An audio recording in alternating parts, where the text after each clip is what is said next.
Hey guys, आप सबका स्वागत है मेरी एक न्यू और एक्साइटिंग वीडियो में। चलिए आज की वीडियो शुरू करते हैं। आज मैं वीडियो में समझाने जाऊंगा कि आपकी डिस्प्ले की क्वालिटी कितनी इंपॉर्टेंट है आपके लैपटॉप बाइंग डिसीजन पे। अगर आप लैपटॉप बाय करना चाहते हैं तो हर एक प्राइस रेंज के अकॉर्डिंग अलग अलग डिस्प्ले आती है। हम डिस्प्ले से क्या फर्क पड़ सकते हैं? सबसे पहली चीज, अगर आप 30,000 के आसपास लैपटॉप खरीदते हैं तो उसमें जो आपको ज्यादातर पैनल मिलेगा वो टी एन पैनल मिलता है। अगर आप 30 to 40 और 45 के आसपास खरीदते हैं तो उसमें आपको TFT पैनल देखने मिल सकता है। और 50 के ऊपर जाते हैं, फिर आप 3 लाख तक का भी गेमिंग लैपटॉप क्यों ना खरीदें, उसमें आपको IPS पैनल देखने मिलता है। अब इनमें हमको फर्क क्या देखने मिलेगा? हर एक जैसे जैसे आप प्राइस रेंज बढ़ाएंगे तो उनके जो व्यूइंग एंगल्स है वो बेटर होते जाते हैं। उनका जो कलर रिप्रोडक्शन है, कॉन्ट्रास्ट रेशियो है, वो बेटर हो जाता है। ये सब तो एक जगह पे, लेकिन हमारी लाइफ में उसमें क्या असर पड़ सकता है?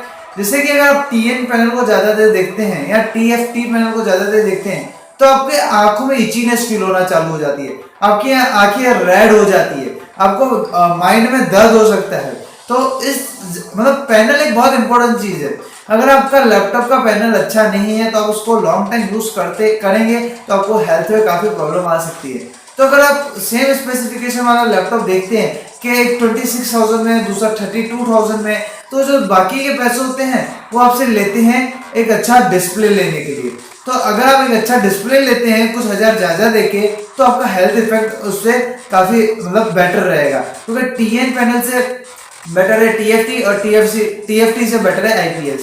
तो अगर आप IPS की तरफ जाते हैं तो हमेशा आपको जो कलर रिप्रोडक्शन होगा ज्यादा देखने मिलेगा, स्पेशली जब आप गेमर हैं, यानी तो आप कोई वीडियो क्रिएटर है और यानी तो आप फोटो एडिटर है, तो इन सब में आपको कलर रिप्रोडक्शन बेटर चाहिए होता है, क्योंकि जितनी ज्यादा एक्यूरेसी होगी कलर्स की उतना बेटर आप वीडियो को एडिट कर पाएंगे, फोटो एडिट कर पाएंगे, या गेम्स में आपको ज्यादा अच्छे से सब कुछ दिखेगा कि भाई मेरे आसपास कौन है, मेरे चीजें क्या चल रही है मेरी गेम में अंदर। तो जितना बेटर डिस्प्ले उतना बेटर एक्सपीरियंस हर एक चीज में। तो आप कुछ हजार ज्यादा देखिए एक बेटर डिस्प्ले खरीद सकते हैं, जिससे आपकी जो हेल्थ इफेक्ट है वो बहुत कम होंगे।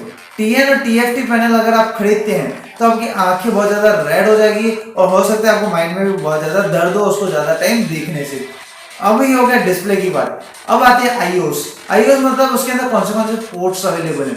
जैसे कि आपको लैपटॉप खरीदने जाते हैं तो क्या उसके अंदर USB पोर्ट अवेलेबल है, इथरनेट पोर्ट अवेलेबल है, VGA पोर्ट अवेलेबल है। ये सब क्या क्या होते हैं? सबसे फर्स्ट थिंग USB पोर्ट, जो सब जगह आपको इस समय काम आता है। आप पेन ड्राइव डालते हैं USB में डालते हैं, अपने मोबाइल के वो चार्जिंग करने के लिए लैपटॉप में डालेंगे USB पोर्ट में डालेंगे।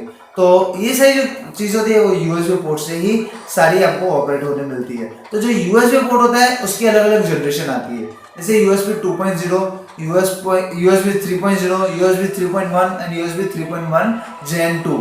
तो ये जो अलग अलग जनरेशन आती है इससे स्पीड डिसाइड होती है। अगर आप एक क्रिएटर हैं तो आपके लिए ये काफी इंपॉर्टेंट है। जैसे कि अभी मेरे को कोई भी चीज ट्रांसफर करनी है तो USB 2 में बहुत स्लो ट्रांसफर होगी कंपेयर टू USB 3.1 Gen 2 के। तो दोनों में आपको सीधा देखने से फर्क पता चल जाएगा। अगर वो USB 2 है तो ब्लैक कलर का पोर्ट होगा, और अगर USB 3 या उसके ऊपर का है तो वो पोर्ट ब्लू कलर का होगा। तो इससे आपको ये पता चल जाएगा कि आपके लैपटॉप में कितने हायर स्पीड वाले पोर्ट्स अवेलेबल हैं, कितने लोअर स्पीड वाले पोर्ट्स अवेलेबल हैं। तो अगर आप उसके अकॉर्डिंग फ्यूचर में पेन ड्राइव खरीदते हैं, कुछ भी खरीदते हैं, तो उसके अकॉर्डिंग आप खरीद सकते हैं। जैसे अगर आपके लैपटॉप में USB 3 अवेलेबल है तो आप USB 3 वाली पेन ड्राइव खरीदेंगे, जिससे आपका डेटा ट्रांसफर स्पीड काफी ज्यादा इंप्रूव हो जाता है। तो इस तरीके से ये चीज आपको हेल्प करती है। फिर आता है ऑप्टिकल डिस्क ड्राइव, मतलब CD प्लेयर जो DVD डालते हैं। और मेरे अकॉर्डिंग आप नहीं खरीदेंगे कोई प्रॉब्लम नहीं आएगा।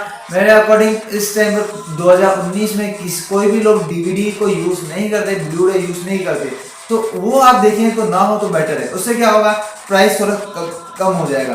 तो आपका DVD प्लेयर निकाल देते हैं, प्राइस थोड़ा कम हो जाता है और उसकी जगह आपको न्यू पोर्ट्स मिल जाते हैं, जैसे कि इथरनेट पोर्ट मतलब जिससे आप वायर्ड इंटरनेट चला सकते हैं। उसमें इथरनेट पोर्ट में भी अलग अलग आते हैं, जैसे 10 गीगाबिट्स इंटरनेट वाला इथरनेट पोर्ट आता है, उसके लोअर स्पीड वाला इंटरनेट आता है। तो जो इथरनेट पोर्ट होता है ना, उसकी अलग अलग जनरेशन के अकॉर्डिंग डिसाइड होता है कि आपकी जो इंटरनेट स्पीड होगी वायर वाले कितनी बेटर रहेगी। वो 100 MB वाला भी आता है, 1000 MB वाला भी आता है। तो उसके अकॉर्डिंग आप पे डिसाइड होता है कि आपका इथरनेट पोर्ट कितना फास्ट है, आपकी वायर्ड इंटरनेट कितनी फास्ट अवेलेबल होगी आपके लैपटॉप में। HDMI पोर्ट, HDMI पोर्ट इस समय सबसे इंपॉर्टेंट पोर्ट में से एक मैं गिनूंगा कि HDMI पोर्ट होता है, उससे आप एक्सटर्नल डिस्प्ले कनेक्ट कर सकते हैं, बेटर टाइप के स्पीकर्स कनेक्ट कर सकते हैं और बहुत सारी दूसरी भी चीजें आप कनेक्ट कर सकते हैं जो सारी HDMI पोर्ट पे अवेलेबल है इस टाइम पे। तो आपको अगर लैपटॉप खरीदना है तो HDMI पोर्ट होना मेरे अकॉर्डिंग इंपॉर्टेंट है। दूसरा आता है USB-C। अब आपने जो दूसरी एसेसरीज हैं वो सब USB-C में कन्वर्ट होती जा रही है। आप फोन देखें तो फोन के साथ के चार्जिंग पोर्ट USB-C हो गए। इवन आप मैकबुक प्रो देखें, आईपैड प्रो देखें, इन सब में USB-C पोर्ट आता जा रहा है। USB-C पोर्ट बेटर है, फास्ट स्पीड देता है, रिवर्सिबल है, आप उसको सीधा डालो या उल्टा डालो कुछ फर्क नहीं पड़ता।